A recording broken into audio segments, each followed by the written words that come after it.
Muchas gracias a todos por seguir conectados. Y para aquellos que recién se unen a nuestras sesiones, sean bienvenidos. Mi nombre es Claudia Márquez y soy gerente senior del equipo de diseño de soluciones de DHL Supply Chain México. Para continuar con temas de perspectiva, tendremos la conferencia La seguridad en el transporte. ¿Qué se espera después de la pandemia? Esta conferencia será transmitida en 3 canales de audio: español, portugués e inglés. Seleccionen el audio haciendo clic en el botón con el idioma de su preferencia que se muestra arriba de la transmisión.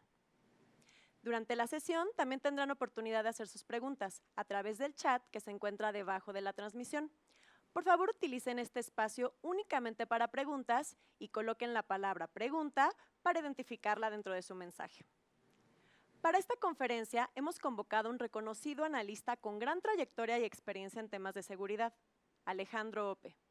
Alejandro fue editor de Seguridad y Justicia en el dailypost.com, medio informativo electrónico en inglés especializado en México. Además, se desempeñó como director de proyectos de seguridad en el Instituto Mexicano para la Competitividad, IMCO. Entre 2008 y 2011 ejerció diversos cargos directivos en el Centro de Investigación y Seguridad Nacional, mejor conocido como el CISEN. Colaboró de 2001 a 2008 como socio consultor de GEAGRO, Grupo de Economistas Asociados, empresa de consultoría especializada en el análisis económico y político. De 1998 a 2000, fungió como coordinador de asesores del senador Adolfo Aguilar Sincer y colaboró en el equipo de transición del entonces presidente electo, Vicente Fox. Como parte de su trayectoria profesional, ocupó diversos cargos de asesoría en el Banco Nacional de Obras y Servicios Públicos y en la Secretaría de Energía. Es colaborador regular en diversos medios nacionales como El Universal, Animal Político y la revista Nexos. Además, es coautor también del libro Lamentada Estrategia, 2 ensayos y 39 preguntas sobre seguridad, justicia, violencia y delito.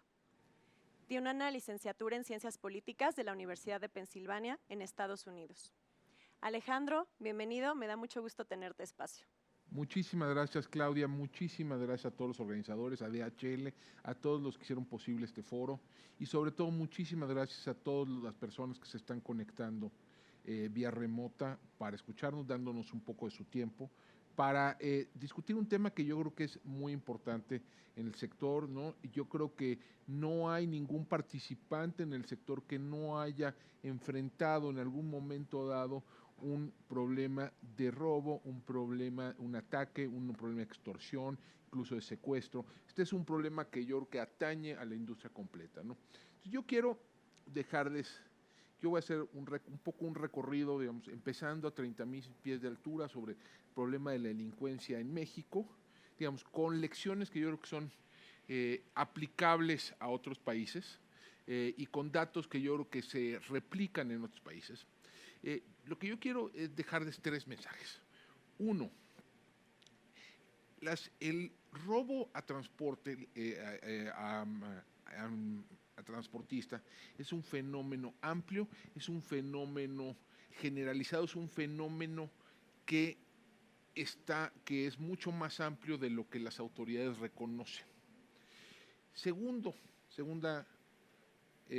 mensaje que quisiera dejarles. Si bien este es un fenómeno amplio y generalizado, es también un fenómeno que se localiza en tiempo y espacio, ¿no? Hay algunas ubicaciones muy particulares que generan oportunidades para la comisión de estos delitos. Y que sabemos que esa información está allá afuera, ¿no?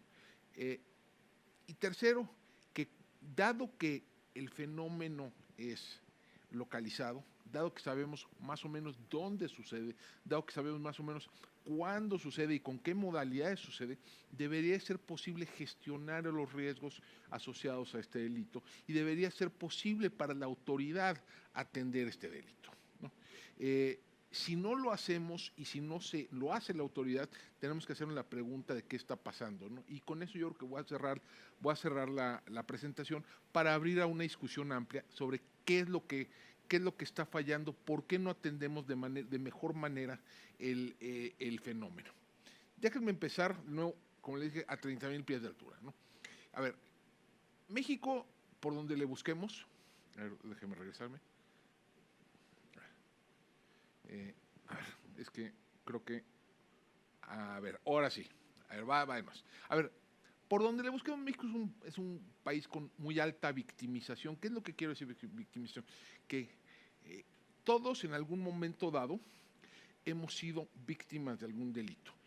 Voy a usar las cifras que voy a estar utilizando a lo largo de la presentación. Vienen más bien, salvo excepciones, vienen más bien de encuestas de victimización y no de denuncias a fiscalías o procuradurías, por una razón que es muy obvia, que es el grueso de los delitos no se denuncian.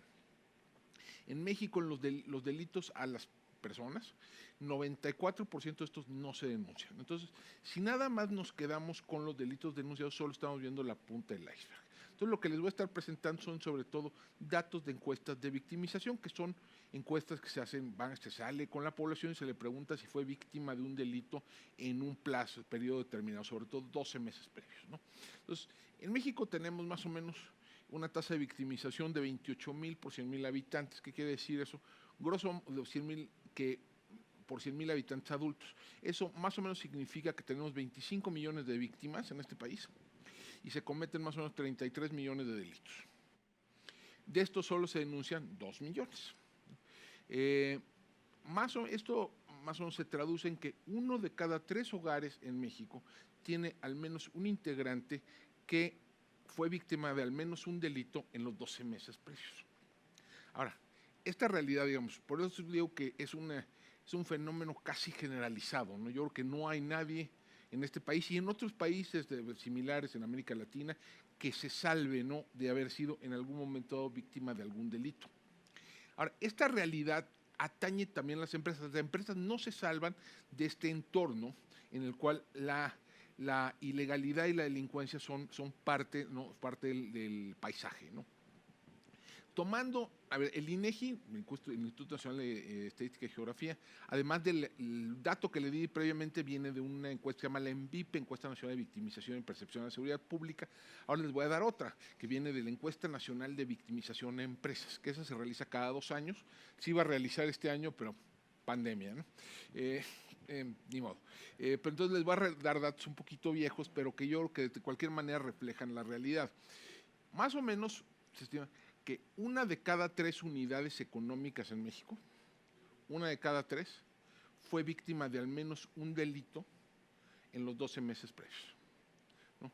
En México tenemos más o menos entre 4 y 5 millones de unidades económicas de todos los tamaños, entonces estamos hablando que más o menos 1.5 millones de unidades económicas son víctimas de al menos un delito en 12 meses. Entonces estamos hablando de un universo enorme, ¿no? Enorme de delitos, de los cuales se denuncian apenas de nuevo la punta del iceberg. Y este fenómeno alcanza a empresas de todos los tamaños, esto es importante entender, ¿no? O sea, el grueso de las unidades económicas en México son microempresas, ¿no?, de 1 a 5 empleados. Y ahí, aún en ese nivel, hasta la tercera parte son víctimas del delito. Pero conforme va creciendo, es importante destacarlo, conforme va creciendo la empresa, conforme se va haciendo más compleja, la probabilidad de que sea víctima de un delito va creciendo. Ya en las empresas grandes definidas en esta encuesta como aquellas que tienen 250 o más empleados, ya 6 de cada 10 son víctimas de al menos un delito en los 12 meses anteriores, ¿no? De nuevo, este es un fenómeno que atañe a todos de todos los niveles. Y, importante, la mayor parte de estos hechos, la mayor parte de estos delitos no se denuncian. La cifra negra de delitos de empresas se ubica más o menos en 86.6%. ¿Qué quiere decir esto? Que de cada 100 delitos, 87, cada 100 delitos que son cometidos en contra de una empresa, de una unidad económica en México, no se denuncia ante las autoridades. Y muchos, incluso algunos que sí se denuncian, no se abre una carpeta de investigación. El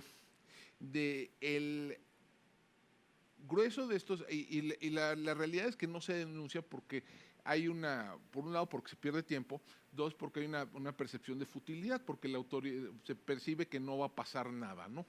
Entonces, por eso de nuevo insisto, ¿no? Cuando estamos hablando, muchas veces cuando hay discusiones sobre el robo a transporte, el robo de mercancías, nada más si nos atenemos nada más a los delitos denunciados, se nos va a escapar el grueso del fenómeno. Ahora, ¿cuánto le cuesta esto al país, a la economía? Pues es enorme, son enormes los costos, ¿no? Más o menos los costos a consecuencia de la inseguridad, costos directos como consecuencia de la inseguridad y el delito, los ubicaba el INEGI en 2017, es probable que esto haya crecido en los últimos 3 años, en 155,000 millones de pesos. Esto es, grosso modo, 7,000 millones de dólares.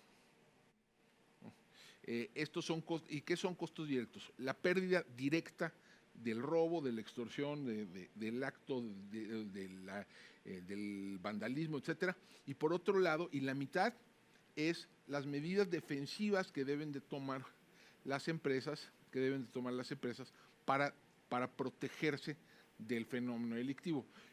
La estimación que surge de la ENVE, de la Encuesta Nacional de Victimización de Empresas, es que en 2017 las empresas gastaron casi 70,000 millones de pesos en medidas defensivas, ¿no? Que eso, grosso modo, estaríamos hablando de 3,500 millones de dólares todos los años se gastan en medidas defensivas. ¿Qué medidas defensivas? Pues colocar rejas, cerraduras, candados, poner sistemas de biovigilancia, contratar seguros, colocar rejas o bardas, hacer modificaciones a la infraestructura física, etcétera. Son más o menos, eso es una estimación y que probablemente además no refleja muchas de las adecuaciones que hacen las empresas, ¿no? A sus métodos y a sus procesos para protegerse y que no necesariamente están catalogadas como medidas de seguridad, ¿no? Pero cambiar sus horarios, cambiar los procedimientos de acceso a las instalaciones, tener que hacer investigaciones, due diligence sobre proveedores, sobre empleados, etcétera. Todo eso va sumando, ¿no? Va sumando y va generando costos adicionales, ¿no? Para las empresas. Estamos hablando de miles de millones de dólares que se tienen que erogar todos los años para protegerse, ¿no? Esto, nada más como dato, esto lo ubicaba, estos costos a las empresas lo ubicaba el INEGI en 0.8% del PIB. El costo a las personas, nada más ahí como paréntesis, el costo a las familias, con costos directos, lo ubicaba en 1.5% del PIB. Entonces, si sumamos las dos cifras, estamos hablando más o menos 2.3, 2.5% del PIB todos los años, de costos directos, insisto, costos directos, porque hay muchos costos indirectos que son muy difíciles de calcular. Ahora, en todo este universo, ¿dónde entra el robo a transporte de carga?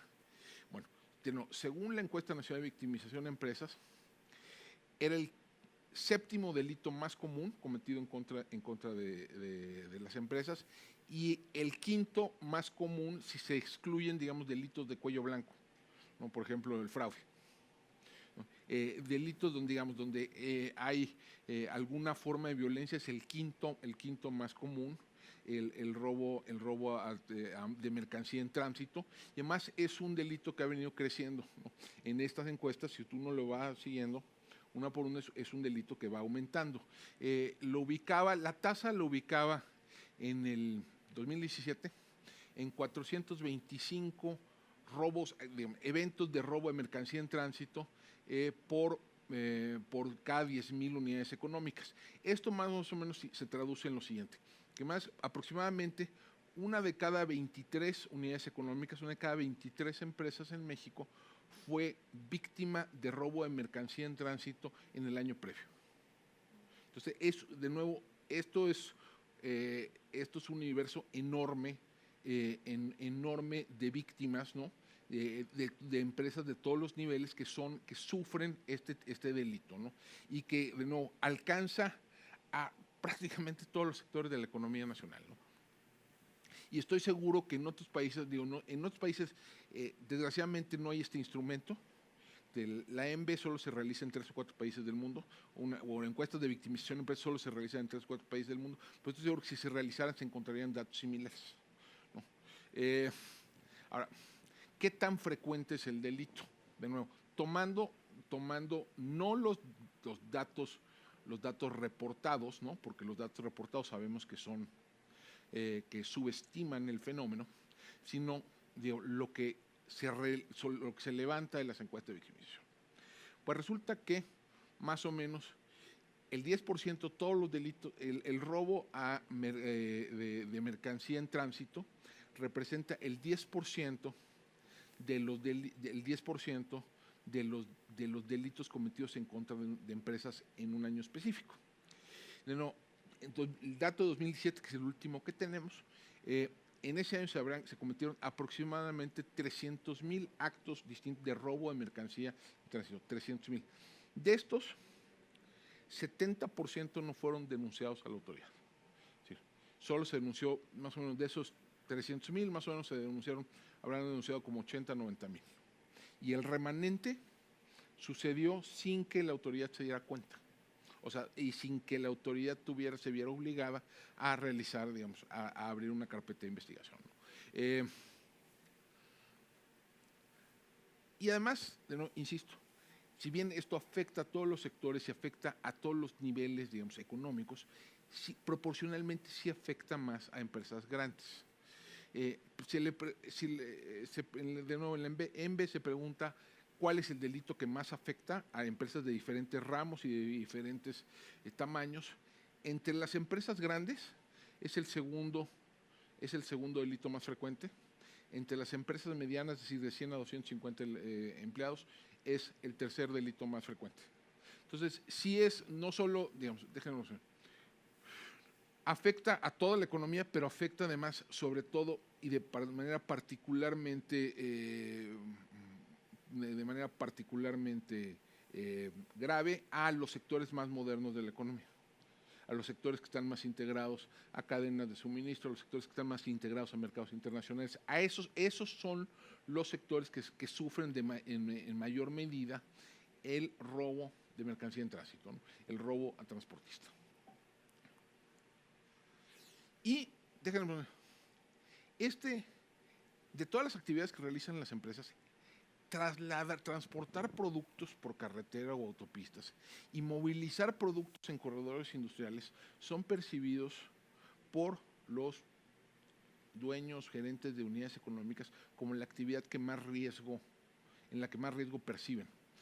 En la EMBE 2018, 56% afirmó sentirse inseguro al transportar productos por carreteras o autopistas en las unidades económicas. 55.7% afirmó sentirse inseguros al movilizar productos por corredores industriales. Es decir, esta es una actividad que sí es percibida como particularmente insegura por las empresas y que genera una sensación de inseguridad para los actores económicos. Ahora, este es, digamos, el universo general del robo a transporte, del robo a mercancía en tránsito. Dicho lo anterior, déjenme pasar al siguiente punto, que es importante, que si bien esto es generalizado, si bien esto tiene alcances nacionales, también es cierto que tiende a concentrarse en el espacio y en el tiempo. Y es algo que los operadores entienden muy bien y saben muy bien. Aquí sí ya voy a utilizar delitos denunciados. De los delitos denunciados de robo a transportista por estado, casi la mitad está en el Estado de México. Es decir, donde nos encontramos actualmente transmitiendo esta plática, es aquí donde se cometen o por lo menos se denuncian hasta el 50% de todos los robos a transportistas. No necesariamente se cometen todos aquí, sino aquí se denuncian, ¿no? Ahora, pero no solo eso, o sea, la concentración, si ven el mapa, mientras más oscuro es más probable que sea. Ahora, pero no solo se concentra a nivel de estado, sino que se concentra a nivel de municipios, ¿no? Si uno toma eh, en el Estado de México, 6 municipios concentran la mitad de las denuncias de robo a transportista, ¿no? Entonces, son los municipios de Catepec, Cuautitlán Izcalli, Tultitlán, Tlalnepantla, Chimalhuacán, Nezahualcóyotl.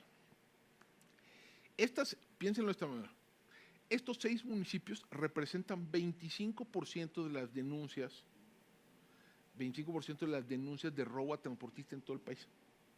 6 municipios, ¿no?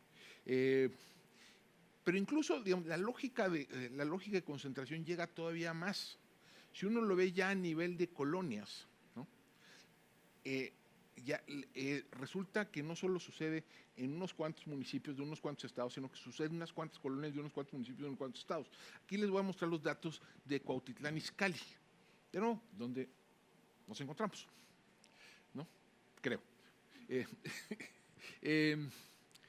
Y resulta que 7 colonias de este municipio, el municipio de Cuautitlán Izcalli, representan el 40% de todos los robos a transportistas. ¿Por qué? Porque por aquí pasa la carretera, porque pasan las carreteras. Entonces, de hecho, esta zona, donde la quebrada y la ampliación de la quebrada, es 10% de los robos a transportistas del municipio. 2 colonias, ¿no? Esto, de nuevo, lo saben, o sea, son ubicaciones muy específicas donde se replican una y otra vez los robos a transportistas con y sin violencia. Esto, los operadores, estoy seguro que los que nos están escuchando lo saben muy bien, que lo tienen muy identificado y que además saben que no solo suceden en ciertos lugares, sino que suceden en ciertos días y a ciertas horas, ¿no? Los domingos medio descansan, ¿no? Algunos, pero suceden, por ejemplo, a horas de alto tráfico, ¿no? En las tardes, ¿no? Muchas veces en las tardes, en la noche, entrada a la noche, se empiezan a concentrar los robos a transportistas. Sabemos dónde suceden más o menos cuándo suceden. Entonces la pregunta es, ¿por qué no sabemos algo? ¿No? O sea, yo creo que ese es un problema una pregunta muy obvia, ¿no? Si estos datos que les estoy mostrando los conoce la autoridad. No es un misterio. Los conocemos, se conocen dentro de la industria. Entonces, ¿por qué persiste este problema, ¿no? Y déjenme, aquí no tengo una respuesta única, sino déjenme aquí plantear una serie de hipótesis, las cuales yo creo que podemos empezar a tener una discusión, ¿no? Una discusión importante, ¿no? Uno, es importante decir, hay una muy débil presencia del Estado mexicano en el territorio. Y no, esto que estoy diciendo para México es probablemente aplicable para muchos de los países de la región, ¿no?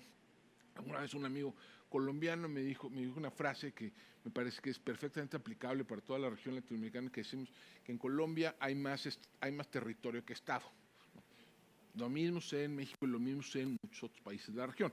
¿Qué quiero decir con eso? A ver, que hay zonas completas del país donde uno no va a encontrar ningún tipo de presencia de la autoridad. Déjenme darles un dato que me parece importante. A ver, en España la Guardia Civil tiene 75,000 elementos. Ahora, la Guardia Civil está desplegada solo en zonas rurales y pequeñas poblaciones. Okay. Ahora, España es 4 veces más pequeño que México. Entonces, si México quisiera tener un cuerpo de esa naturaleza que tuviera la misma cobertura geográfica que tiene la Guardia Civil, tendría que tener una guardia de más o menos 300,000 habitantes. Nuestra flamante Guardia Nacional tiene 90,000. Y de esos 60,000 son prestados, ¿no? Entonces, digo, más o menos para tener el mismo tipo de alcance geográfico tenemos que tener 3 veces más. Y además, digamos, las fuerzas del Estado, sea federal, sea estatal, sea municipal, tienden a concentrarse en zonas urbanas, ¿no? Hay tramos completos, uno ve tramos completos del territorio, sobre todo en el norte del país, donde uno no va a toparse con una patrulla, pero ni de casualidad, ¿no? De nuevo, eso lo saben muchos en la industria, ¿no? Que hay zonas donde uno va a la buena de Dios, ¿no? Donde no hay ningún tipo de presencia del Estado. pues eso genera pues que surjan, ¿no?, otros actores armados y surjan otras formas de control sobre el territorio, ¿no? Hay zonas donde son otros los actores que controlan el territorio, ¿no? Entonces, pues esto pues, abre la puerta a todas las, digamos, formas de expolio, ¿no?, todas las formas de explotación de la economía ilícita, una de las cuales es, por supuesto, el robo de transporte, ¿no? Segundo, y digo, vamos a decir las cosas por su nombre, ¿no?, hay una enorme corrupción en las instituciones de seguridad y justicia, ¿no?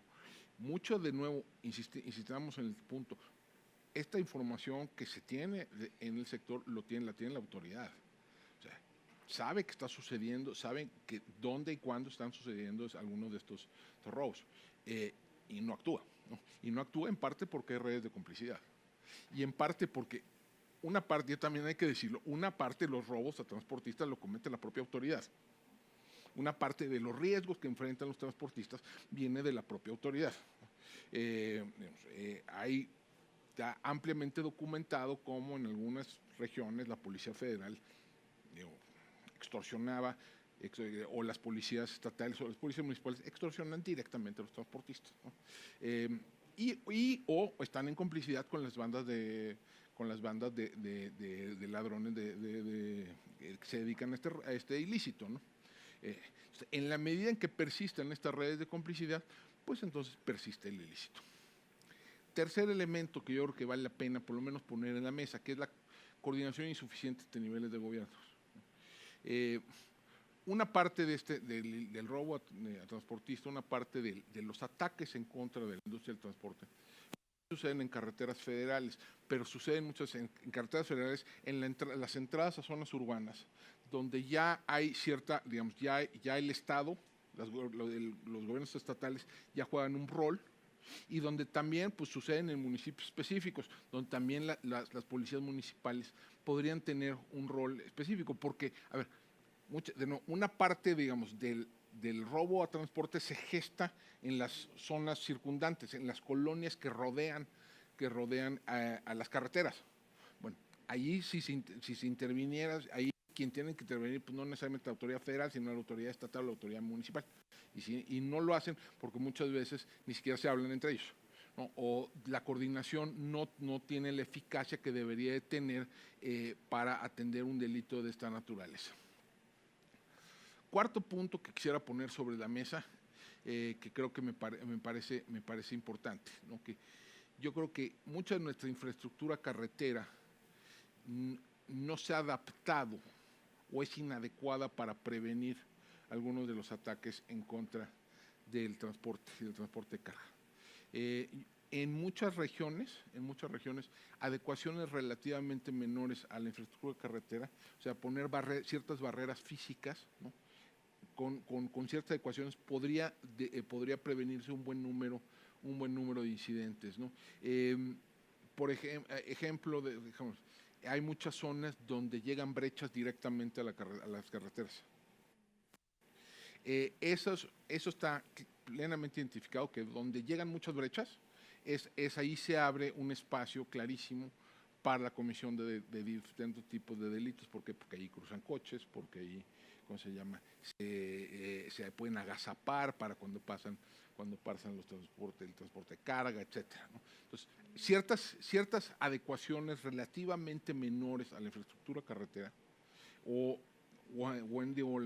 le voy a entrar mucho a la ferroviaria, pero también podrían tener un impacto importante para prevenir algunos de estos delitos. Quinto punto, digamos, este es un tema muy mexicano, pero lo voy a poner allí porque yo creo que también digamos, está conectado en parte con otro tipo con problemas más amplios, que es, en México yo creo que estamos teniendo una difícil transición de la Policía Federal a la Guardia Nacional. Durante mucho tiempo, durante casi 20 años, la ventanilla del Estado, ¿no?, para atender el robo a transporte era el robo a transporte en carretera era la Policía Federal, ¿no?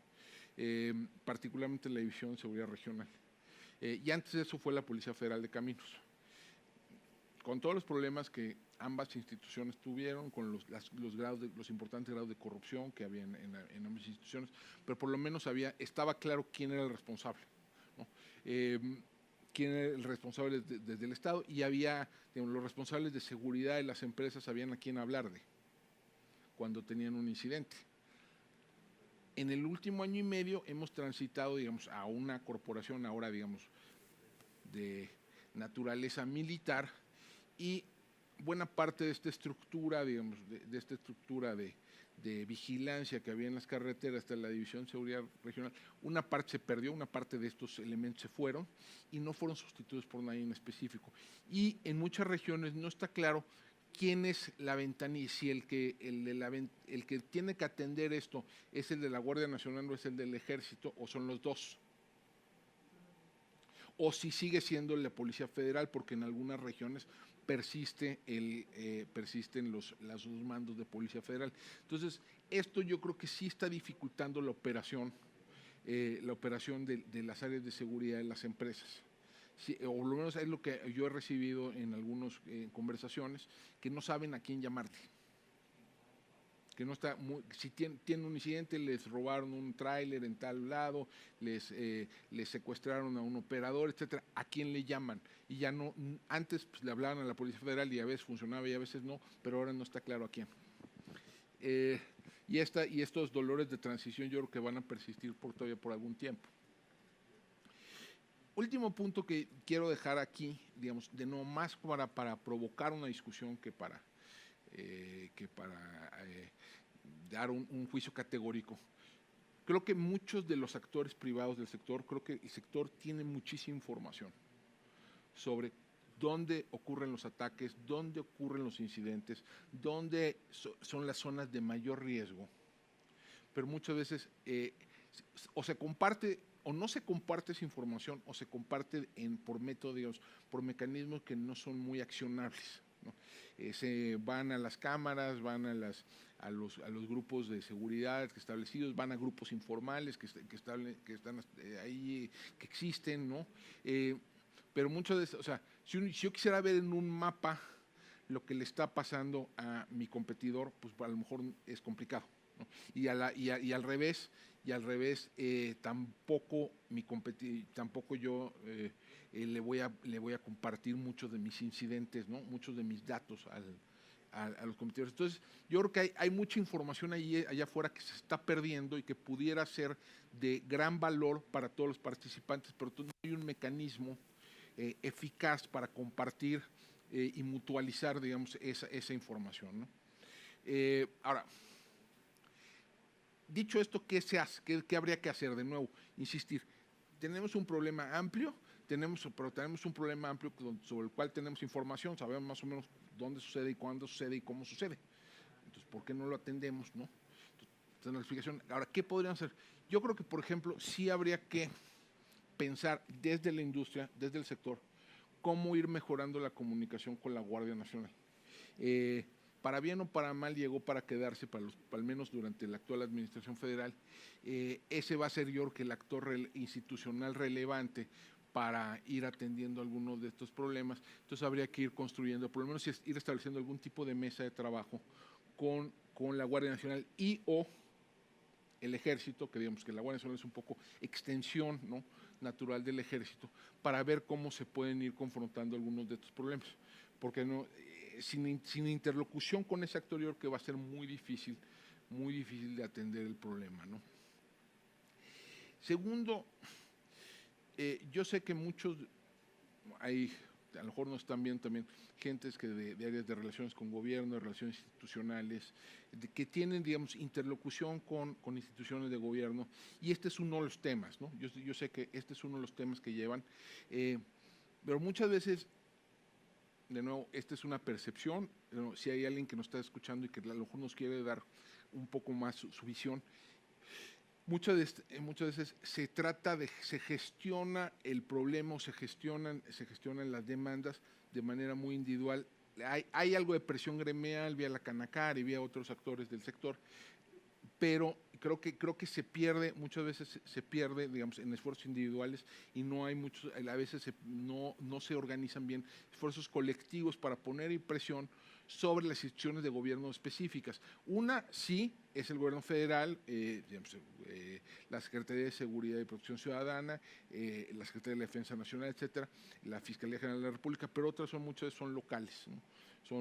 Y ahí es donde yo creo que, por ejemplo, falla más, digamos, los esfuerzos de cabildeo, de presión gremial, porque cada quien tiene, digamos, cada quien tiene sus rutas, cada quien tiene sus geografías, ¿no? Entonces, a lo mejor había que pensar en algún tipo de estrategia común para ir generando una estrategia común con las autoridades.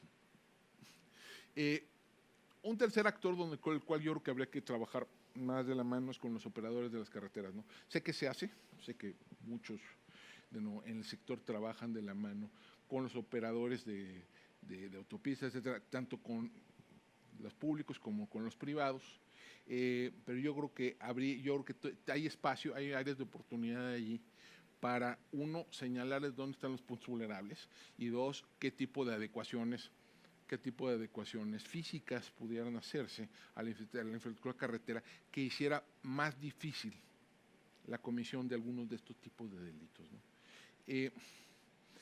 Tercero, cuarto, yo creo que el sector invierte mucho en tecnología. Ha invertido tradicionalmente mucho en tecnología, en rastreadores, en sistemas de GPS, en geocercas, en sistemas de biovigilancia, etcétera. Mi impresión, y de nuevo, creo que esto es algo que a lo mejor tendremos que tener una discusión amplia, es que yo creo que hay también áreas de oportunidad para mejorar la gestión de esos activos tecnológicos, ¿no? Muchas veces se ve, tienen centros de control, muchas, digamos, empresas que mueven mucha mercancía, ven que su camión se está saliendo de la geocerca, ¿no? Bueno, y luego, o sea, ¿cuáles son los procesos asociados, ¿no? Asociados a que se rompa el protocolo, ¿no? Muchas veces, pues, se llama al 911 o se trata de comunicarse con el operador, etcétera, pero no creo que hay áreas donde se pudiera mejorar, digamos, la integración de las muchas soluciones tecnológicas que existen en este tema, ¿no? Quinto, y esto yo creo que es un tema complicado, pero creo que habría que tener una conversación sobre esto, es cómo en el sector transporte, en el sector logística, se puede mutualizar de mejor manera la información con la que cuentan cada una de las empresas, cada uno de los actores, y ponerlo en una plataforma que genere, digamos, información accionable para todos, ¿no? Si se sabe que se están asaltando en tal o cual lugar, a tal o cual hora, con tal o cual método, ¿cómo hacemos para compartirlo? Para que otros en el sector lo sepan en el momento adecuado, ¿no? Porque si lo saben 3 días después, pues ya no sirve, ¿no? Porque además este es un fenómeno muy dinámico, ¿no? Entonces, eso habría que pensar cómo ir construyendo algún tipo de plataforma tecnológica que permitiera integrar la información que tiene muchísimo. Yo estoy seguro, convencido que hay una enorme cantidad de información ahí afuera, de esos decenas y centenas de miles de delitos que nunca se denuncian, lo saben, o sea, la información está ahí afuera, pero es difícil acceder a ella, ¿no?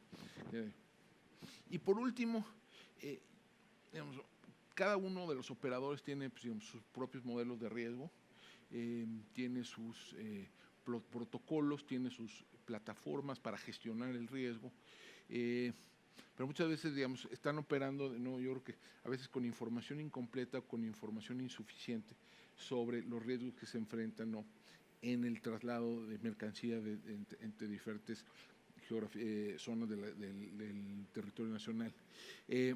Y eso muchas veces pues lleva, yo creo que a o a subestimar o a sobreestimar los riesgos específicos de ciertas modalidades de transporte y de logística, ¿no? Entonces, habría que, de nuevo, tal vez pensar cómo podemos integrar mejor con Big Data, con otro tipo de herramientas, cómo podemos integrar de mejor manera estos modelos de riesgo que le permitan, de nuevo, a las empresas gestionar mejor los riesgos que ahí están, ¿no?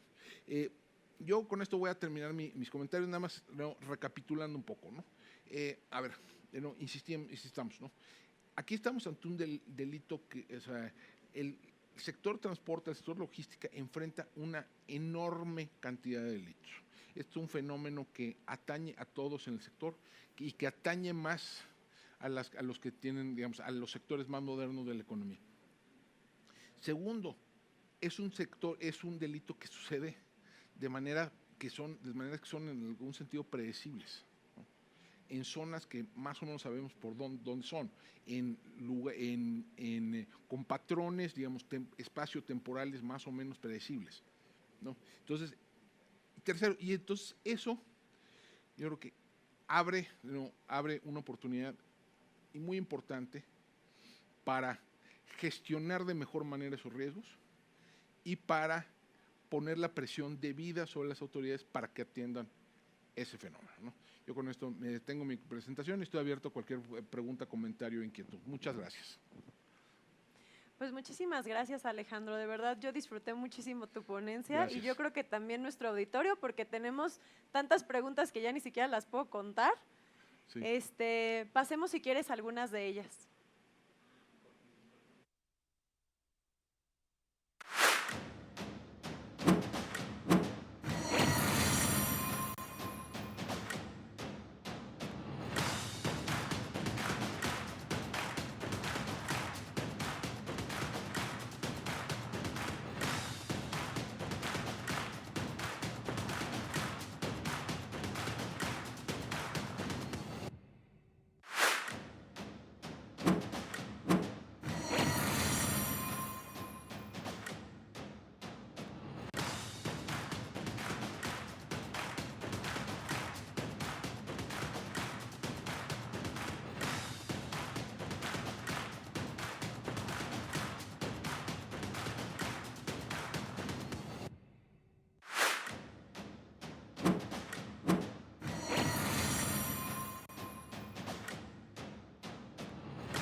Alejandro, nos preguntan de México lo siguiente. ¿De qué manera consideras que las nuevas tecnologías pueden ayudar mejor a la seguridad de los transportistas y a la carga que transportan? Mira, yo creo que de varias maneras. Uno, porque hay nuevas tecnologías que facilitan la trazabilidad de las mercancías, ¿no?, a todo lo largo de la cadena, y permiten, digamos, controlar, digamos, de manera remota la ubicación de la carga y la ubicación de la unidad, ¿no?, de transporte. Yo creo que ya prácticamente no hay ningún actor relevante en el sector que no haya integrado tecnología de GPS, ¿no?, a sus unidades y tecnologías de trazabilidad y rastreabilidad a su carga. Yo creo que lo que habría que hacer es integrar. El problema es este. Muchas veces de las empresas, digamos, operan, digamos, basados en incidentes, ¿no? Es decir, tengo un incidente, entonces respondo. Entonces es muy reactiva mi respuesta ante el fenómeno, cuando es probable, digamos, que si yo integrara mi información a la que tienen otros, a lo mejor pudiera estar siendo mucho más proactivo, ¿no? Pudiera estar siendo mucho más proactivo en la gestión de esos riesgos, ¿no? Yo creo que, por ejemplo, la explotación de Big Data, ¿no?, pudiera facilitar, o sea, si pudieran de nuevo tener acceso a la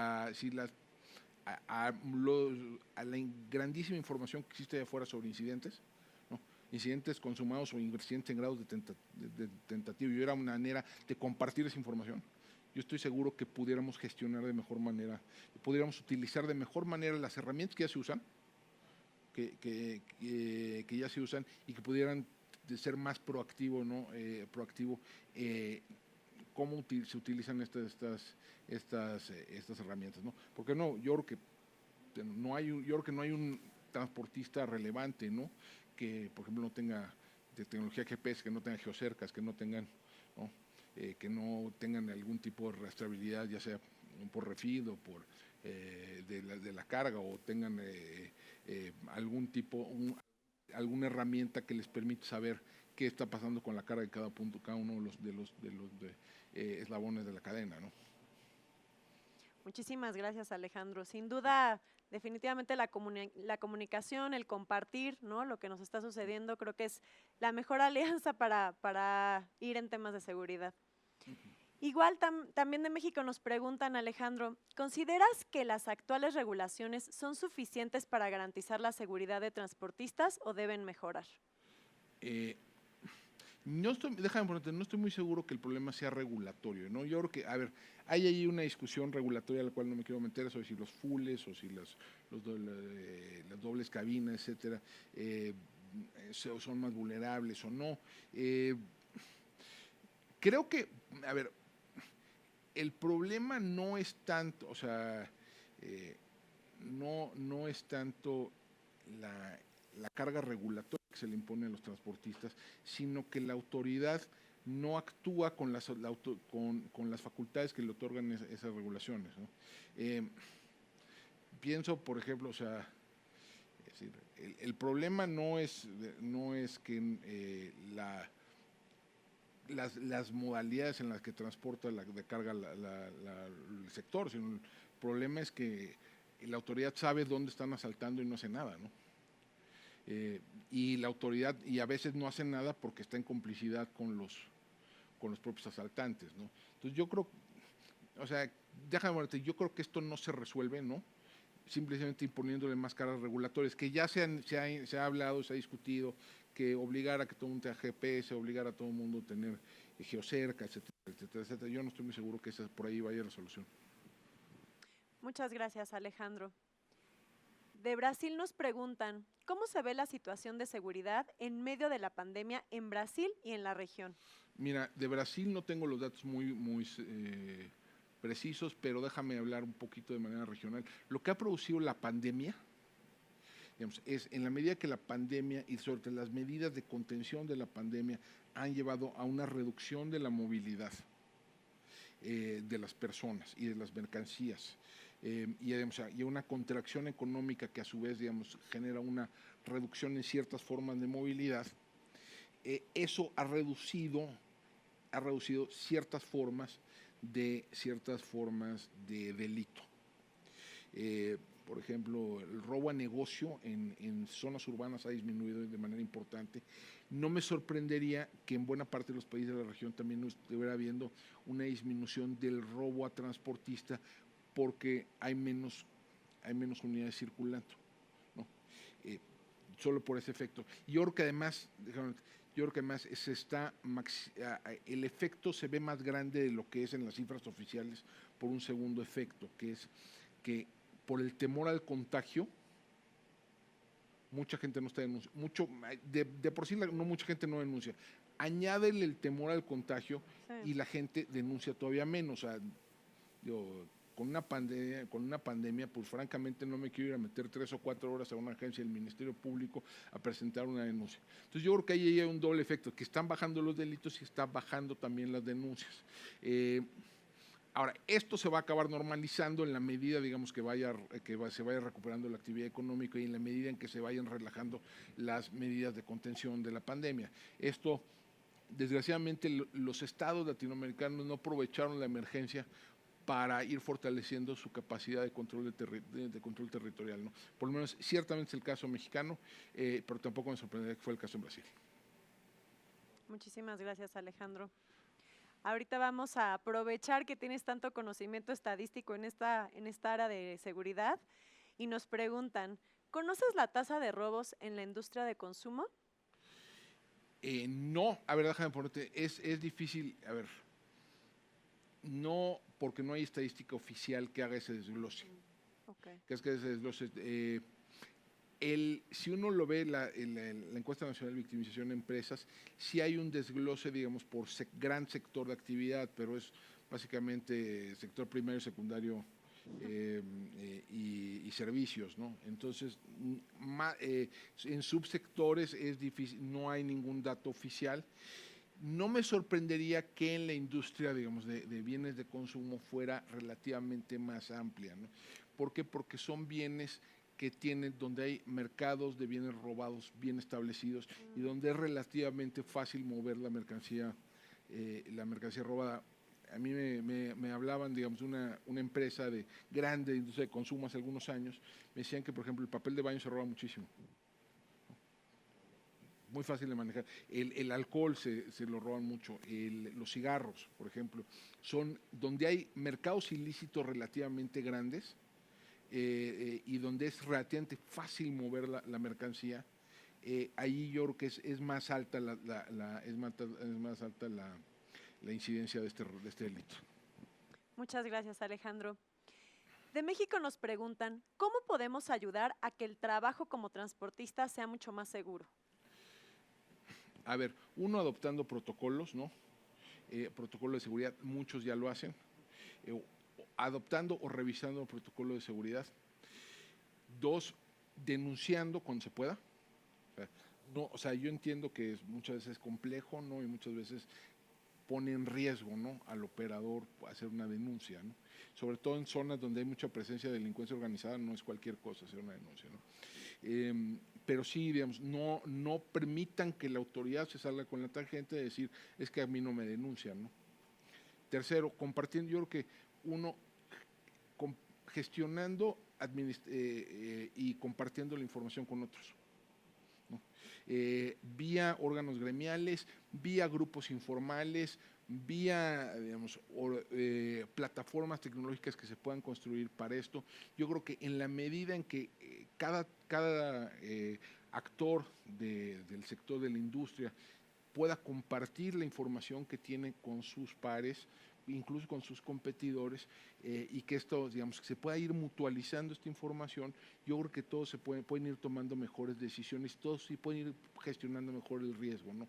En la medida, es decir, para que se cometa un delito, cualquier delito, tienen que cumplirse 3 condiciones, ¿no? La primera es que haya un delincuente motivado, ¿no? El segundo es que haya un blanco, ¿no?, fácilmente asequible. Y tercero es que haya falta de alguien que vigile o que prevenga, ¿no?, que se comete delito. Entonces, donde puede actuar la industria es en el segundo elemento, ¿no? Es decir, ¿cómo se la ponemos un poquito más difícil?, ¿no? Y ahí hay varias maneras de hacerlo, ¿no? Pero una es, sobre todo para actores medianos, pequeños de la industria, creo que a ellos les beneficiaría muchísimo poder tener acceso a la información que los actores grandes acumulan, ¿no? Claro. Muchas gracias, Alejandro. De México, una buena ayuda, perdóname, una segunda pregunta también de México. ¿Son replicables las medidas de seguridad de las empresas en todo el país? A ver, hay buenas prácticas que se pueden adoptar. Hay algunos protocolos que, digamos, que se pueden extender. Ahora, ciertamente el fenómeno tiene peculiaridades específicas, ¿no? Hay zonas donde es mucho más grave, ¿no? Que aquí el Estado de México, pero pienso el caso de Guanajuato, el caso de Tamaulipas, el caso de algunos estados del noroeste, donde hay riesgos mayores, ¿no?, que los que se enfrentan, por ejemplo, que alguien que opera en Yucatán, ¿no? Entonces, vamos no, y además depende que esté transportando uno, ¿no? Y regresando un poco al tema, por ejemplo, transportar bienes de consumo probablemente convierte al transportista en un blanco más sencillo, digo, más atractivo, ¿no?, que si está, ¿cómo se llama?, transportando lámina para construcción, ¿no? Digamos que depende de qué tan voluminoso es la mercancía, qué tan fácil de mover es en un mercado ilícito, etcétera. Entonces, digamos, si bien hay buenas prácticas y hay que se pueden ir adoptando de manera general, yo creo que, digamos, cada subsector y cada cada región tiene peculiaridades y hay que también adaptarse a ellas, ¿no? Claro. Muchísimas gracias, Alejandro. Sí. Una buena ayuda para nuestros transportistas ha sido el apoyo de la Canacar, ¿no? ¿Qué opinas al respecto? ¿Son estas cámaras y asociaciones una ayuda o un soporte para este tema de falta de autoridad estatal y federal? Yo creo que la Canacar sí juega un rol importante en varios sentidos. Uno, permite gestionar de manera colectiva las demandas del sector.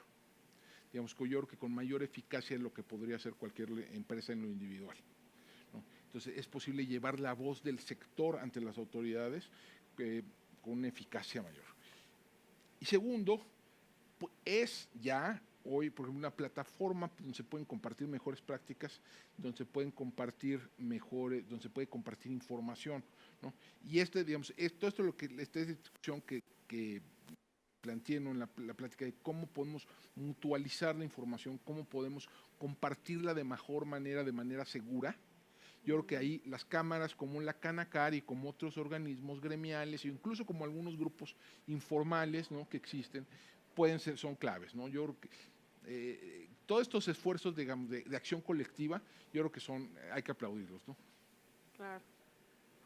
Muchas gracias, Alejandro. Aquí nos pregunta uno de nuestros transportistas. Alejandro, además de denunciar con las autoridades, ¿qué acciones recomiendas que pueden hacer? A ver, ahora sí que no sé cuáles sean las características específicas de la persona que hizo la pregunta. Sí puede, digamos, puede unirse a otras líneas de transportistas que permitan, por ejemplo, acceder de manera a menor costo a tecnología, ¿no? El problema, por ejemplo, del hombre camión, que es, digamos, una parte fundamental del sector del transporte en México, es que invertir en tecnología para prevenir el delito es carísimo, ¿no? Es carísimo para alguien que tiene una o dos. Podemos irlo subiendo, podemos irlo subiendo de nivel y cómo podemos ir generalizando el uso de tecnologías en estos sectores, digamos, en estos sectores más amplios, ¿no? Y eso también, por ejemplo, yo creo que habría que hablar con las autoridades, es absolutamente crucial hablar con las autoridades. Los organismos gremiales tipo Canacar, etcétera, deberían de jugar un rol también para organizar a estos operadores medios a pequeños, ¿no? Permitir, por ejemplo, compras consolidadas de equipos, para gestionar con instituciones financieras, acceso a crédito para este tipo de operadores, etcétera. Yo creo que por ahí habría que pensar algún tipo de solución. Ahora, depende, ¿no?, digamos, para el sector moderno, digo, de las economías latinoamericanas, yo estoy seguro que muchos de los operadores en México, en Perú, en Brasil, en Argentina, en Colombia, etcétera, ya tienen prácticas, tienen protocolos mucho más sofisticados que sus pares en Estados Unidos y Europa, porque los niveles de riesgo que enfrentan aquí son muchísimo mayores, ¿no? Tenemos más Y experiencia. hay muchísimo, estoy convencido que, digamos, más bien tendría que ser al revés, ¿no? Que los europeos y los estadounidenses tendrían que adoptar algunas de las prácticas que surgen del sector transporte y del sector logística en América Latina. Claro. Muchísimas gracias, Alejandro. ¿Qué buenas prácticas? Entonces, digo, ya hablabas ahorita que definitivamente en Latinoamérica deberíamos de tener un poquito más de experiencia, pero ¿qué otras buenas prácticas de países distintos crees que se podrán replicar en México? A ver, esa es pregunta complicada, déjame tratar de... A ver, yo creo que, por ejemplo, crecientemente podemos explotar de mejor manera el Big Data, digamos, o sea, utilizar herramientas de análisis masivo de datos para gestionar riesgos de mejor manera. Yo creo que, por ejemplo, lo que se podría, y esto, digamos, no tiene tanto que ver con el sector como con el gobierno, habría que presionar a la autoridad para transparentar la información. ¿No? De nuevo, algunos estados, algunas entidades federativas en México ya transparentan su información y se puede saber a nivel de punto específico de calle dónde suceden determinados incidentes. Entonces, presionar a la autoridad para que haga transparente esos datos podría permitir, digamos, tener acceso a un cúmulo de datos mucho mayor que nos permita administrar y procesar riesgos de mejor manera. Digamos, yo creo que en México sí tenemos tenemos de repente una mala práctica y me imagino que en otros países de América Latina también creemos que la tecnología es la que nos resuelve el problema. Creemos que si invirtiendo en fierros y no integrándolos a procesos dentro de la organización, resolvemos el problema. Entonces yo veo que hay muchísimas empresas del sector, ¿no?, que invierten en geocercas, que invierten en localizadores de GPS, que le invierten muchísimo en software, pero en la medida en que no integran esos procesos, y no integran muchas veces lo que hace el área de seguridad con las áreas de operaciones, ¿no? Y nada más el área de seguridad he visto como, digamos, los que me vienen a poner piedritas en el camino, los que me vienen a imponer costos, ¿no?, al resto de las unidades de negocios, ¿no? En la medida en que sucede, pues muchas veces se acaban haciendo gastos que son francamente inútiles o por lo menos que no adquieren la eficacia que tendrían en otras circunstancias, ¿no? Entonces, digamos, más que prácticas específicas, yo creo que habría que pensar cómo se integra mejor, digamos, el área de seguridad con las áreas de operaciones, ¿no? Y que el área de seguridad no sea muchas veces, que también sucede en muchas empresas, acaba siendo un chipote, ¿no? Un chipote que está un poquito ajeno, ¿no?, a la operación cotidiana de la empresa, ¿no? Entonces, digamos, a lo mejor ahí hay prácticas administrativas que pudiéramos copiar de mejor manera. Claro. Y digo, creo que al final, como lo has estado mencionando varias veces en tu plática, o sea, una parte es la coordinación y la comunicación interna, primero en la compañía, ¿no?, entre las diferentes áreas, y después con diferentes compañías, ¿no?, del sector, inclusive entre las diferentes industrias. Alejandro, ¿las recomendaciones que se dan son suficientes para enfrentar un delito que tiene base social? ¿Tú qué opinas al respecto? A ver, sí hemos visto, en México lo hemos visto en varios momentos, en varias ocasiones, ¿no? En el Bajío se dio con cierta frecuencia, en Celaya, ¿no?, en particular, donde había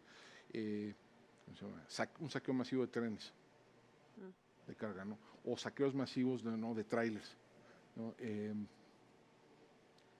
Yo tengo la impresión, si bien, digamos, sin menospreciar esos incidentes y sin minimizar la gravedad de esos hechos, tengo la impresión de que el grueso del robo a transporte no es eso. Que el grueso de los incidentes de robo a transporte son bandas organizadas, ¿no? Son bandas organizadas que muy bien, que tienen más que base social, tienen, digamos, base institucional, que tienen redes de complicidad con las autoridades locales, ¿no? A mí más que la base social me preocupa esto segundo, ¿no?, que es que estas redes de corrupción que protegen a las bandas de ladrones, de asaltantes de transporte, de carga. Porque eso de nuevo también está ampliamente documentado, ¿no?, que como sucede, y sucede en muchas regiones del país, y esa complicidad sucede a varios niveles, ¿no? Uno, simplemente no interviniendo cuando se da el asalto, o muchas veces incluso sirviendo casi de halcones, ¿no?, de los asaltantes, ¿no? Quien le da la información de que ahí viene el tráiler, muchas veces son las policías, sobre todo las municipales en muchas regiones del país, ¿no? A mí me preocupa más esto que este segundo elemento, que entiendo que es muy vistoso, ¿no? Es muy vistoso, o sea, estas escenas, ¿no?, de saqueos masivos de trenes, de trailers, ¿no?, son muy vistosas. El robo de combustible también tenía una base social, ¿no?, y que también afectaba, digamos, a la industria del transporte, pero digamos, el grueso no era eso. Yo creo que el grueso no es eso. El grueso son bandas organizadas que cuentan con la complicidad de autoridades a varios niveles, ¿no? Yo pondría el ojo en eso, ¿no?, en esas redes de corrupción y de impunidad que permiten que este delito prolifere. Claro. Muchas gracias, Alejandro. ¿Hay alguna tecnología en especial que recomiendes a los transportistas pequeños? A ver, no, déjame ponértelo así, no por... yo creo que más que tecnología, los transportistas pequeños deberían de apostarle a procesos, ¿no? Es decir, ¿cómo puedo obtener más información de la que tengo?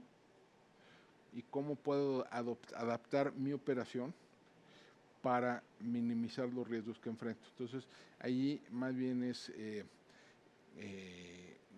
yo si pudiera apostarle a tecnologías que les diera ese tipo de información, de dónde suceden los asaltos, a qué horas, etcétera. Y que existen algunas tecnologías.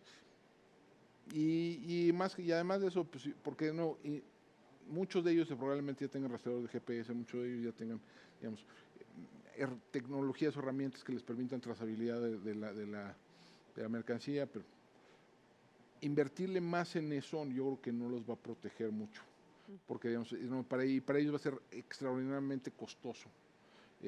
Costoso. Yo más bien le apostaría, le apostaría a mecanismos para ir generando, obteniendo más información.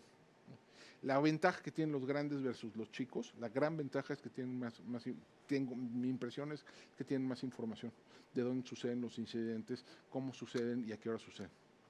Ok. Muchísimas gracias, Alejandro. Ya nos quedan un par de preguntas. De México, después de la pandemia, ¿esperas que suba o que baje el robo al transporte? Yo creo que va a subir.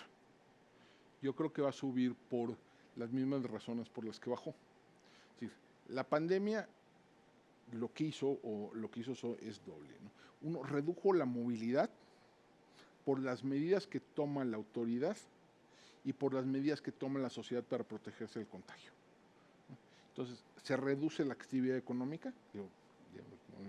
La caída del PIB en México en el segundo trimestre fue 18%, ¿no? En la medida en que se vayan relajando esas medidas, en la medida que se vaya recuperando esa actividad, que no será relativamente lento, pues también se irá recuperando movilidad. Y con más mercancías circulando, con más mercancías circulando, sobre todo por corredores industriales donde se concentra una buena parte de estos asaltos, yo creo que vamos a ver de nueva cuenta cómo se va cómo se va normalizando. Ahora, hay una segunda pregunta asociada a esto, que es la crisis económica que se nos viene va a generar más robos, digamos, más robos a transportistas, más delito patrimonial en general. Pues no estoy muy seguro, déjame ponértelo así. El robo el robo a un tráiler robo a mano armada de un tráiler no es robo famélico, ¿no? Okay. O sea, no es un robo que esté detonado por la necesidad imperiosa de la gente de comer, ¿no? Son delitos que están organizados, que suceden, digamos, en redes de criminalidad muy bien definidas, que suceden en complicidad con autoridades. Entonces, digamos, yo no creo que, digamos, la reducción de oportunidades económicas lícitas necesariamente lleva a esto. Pero yo creo que lo que sí debería de esperar el sector es que en la medida que se vaya normalizando la actividad, también se vaya normalizando, digamos, la incidencia delictiva. Muchísimas gracias, Alejandro. ¿Qué alternativas existen para reaccionar ante incidencias donde la delincuencia utiliza inhibidores de señal? Es una magnífica pregunta, de las cuales hay prácticamente y no hay muy buenas respuestas.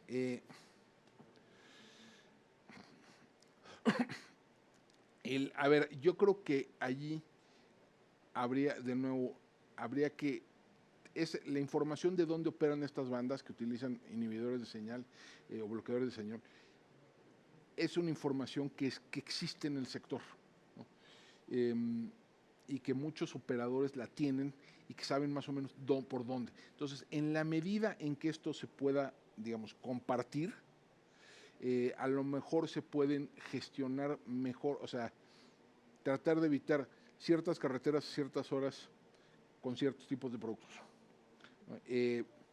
Porque digamos, hay una respuesta tecnológica a esto. Pues a lo mejor hay nuevas generaciones, hay generaciones más avanzadas, ¿no? de de rastreadores de GPS, etcétera, que son más difíciles de inhibir, utilizan un tipo de bandas, etcétera. Pero yo creo que más allá, digamos, de las soluciones tecnológicas, estoy seguro que las áreas de seguridad de las empresas, sobre todo las empresas grandes, las tienen muy bien diagnosticadas cuáles son estas soluciones tecnológicas. Yo creo que en el fondo lo que necesitas es saber cómo evitar toparme con estos tipos que inhiben señales, ¿no? Y eso, para eso es encontrar mecanismos para ir compartiendo la información. Muchas gracias, Alejandro. Hablaste varias veces de procesos, ¿no? Y que recomiendas principalmente usar procesos que probablemente comprar algún tipo de tecnología. ¿Tienes alguna sugerencia de qué procesos principalmente son los que pudieran ser mejorables? A ver, no, yo creo que, por ejemplo,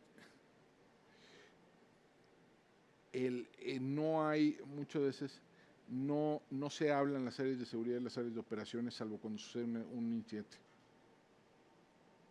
Yo creo que, por ejemplo, crear áreas internas o mecanismos internos dentro de las organizaciones donde el área de seguridad esté sentado de manera cotidiana con las áreas de operaciones, y yo creo que eso podría, por ejemplo, facilitar que se adoptaran medidas de manera proactiva. Segundo, de nuevo, la información muchas veces de incidentes acaba en un Excel en algún lado, en la computadora de alguien, ¿no?